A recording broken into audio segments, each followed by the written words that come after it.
Hello Jason, it's Wednesday, April 9th, and I think this is going to be an interesting video.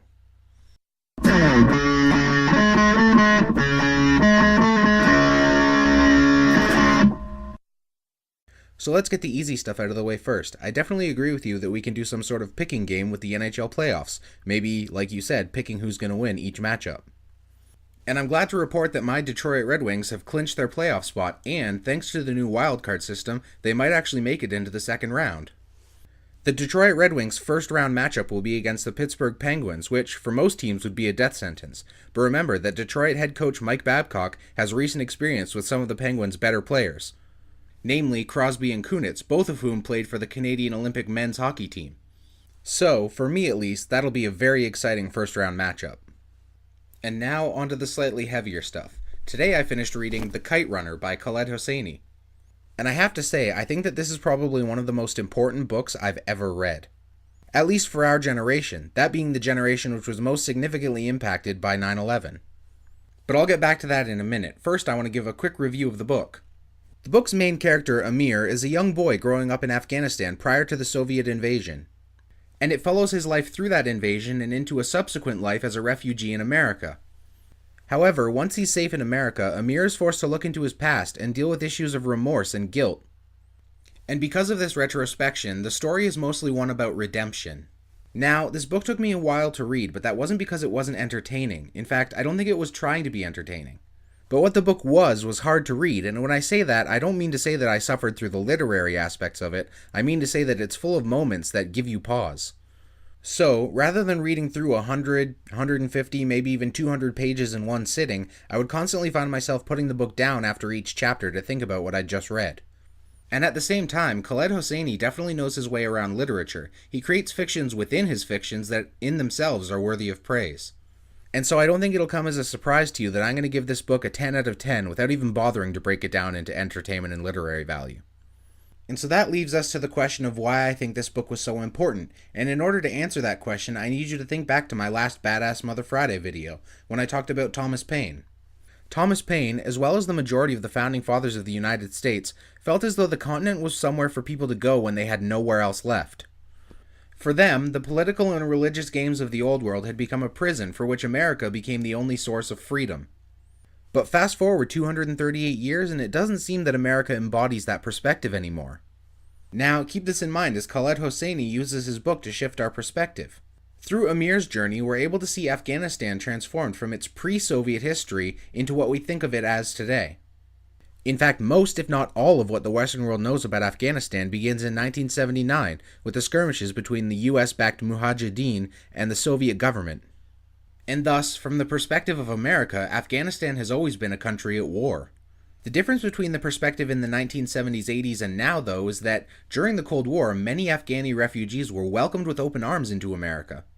Being accepted into the country as temporary citizens on a path to full citizenship allowed them to live much safer and happier lives than they would have if they stayed in Afghanistan. And following the end of the Cold War and the dissolution of the Soviet Union, many Afghan refugees in America opted for citizenship because their country had been taken over by a religious fundamentalist group that we know as the Taliban. A generation in Afghanistan had been made militant by the Soviet and US skirmishes that had taken place in their country. And with a power vacuum left behind by the departure of these two world superpowers, the Taliban took over. And thus, in Hosseini's book, when we see his main character Amir return to Afghanistan after 20 years of constant warfare, we see the complete and utter transformation of what he used to know as his country. But, and this is where the trick happens, from a Western perspective, we see what we've always expected of Afghanistan, this desert country filled with rubble and broken streets. But this is not Amir's Afghanistan. Amir's Afghanistan has been utterly destroyed by the conflicts imposed upon it by the Western world. And I find that one of the most potent symbols in the book is an epitome of this transformation, the fact that the Soviet soldiers who took over demanded that all trees be cut down, transforming once fertile land into arid desert. And so, with the country of his youth destroyed, Amir is left to find a new home, which he does in the United States of America. And at the end of the book, he's able to achieve at least one modicum of redemption and to reclaim his heritage by reinstituting a tradition that he had experienced as a boy in Kabul. And so at this moment, he is both fully accepted by America and fully accepts America as a new home, a new place to keep his history. But unfortunately, like I said earlier, America is no longer this place of open acceptance. The events of the book end in the year 2000, and as we all know, the following year would lead to widespread anti-Middle Eastern sentiments all across the Western world. And so today, people of Middle Eastern heritage in the United States are at best regarded as other, and at worst automatically branded as terrorists. Now, in this regard, I will concede at least two things. Firstly, that it's gotten a lot better in the past 10 years, and secondly, that Canada was a little bit better than the United States about anti-Islamic fear. But unfortunately, this Western utopia built up by the Founding Fathers and Thomas Paine had been corrupted into something that was automatically unaccepting of a group of people. And so for me, this book is a wake-up call to Western audiences, an urge to think of people not just as one group or another, but as dynamic people with their own histories, their own allegiances, and their own hopes and dreams. And beyond that, it's a call to the United States of America to be better than it has been, to be what it was originally intended to be. Now, really quickly, if you want to learn more about the subject of dividing the world into the Western world and the other, there's a book I read in university that deals very particularly with this issue. Specifically as it deals with the other as presented to the Western world in photography, and the book is Regarding the Pain of Others by Susan Sontag.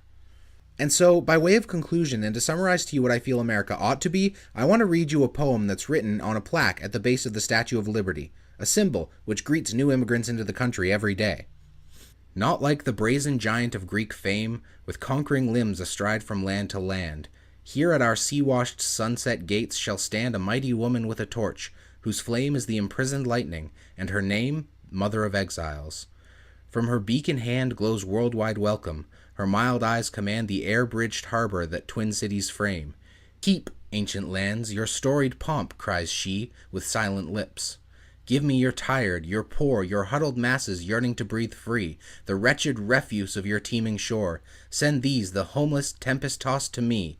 I lift my lamp beside the golden door. And now for Battleship. But I want to point something out first, Jason. You getting a hit on G2 would actually be the best case scenario, but only if I didn't declare a sunken ship and you got a miss on G4. Because that would mean you hit 3 separate ships rather than one ship 3 sections in a row. And so with that in mind, I have to say that G2 would be a mistake to say that it was anything other than a missile hitting one of my ships. And now a move which I think will surprise nobody. I attack I3.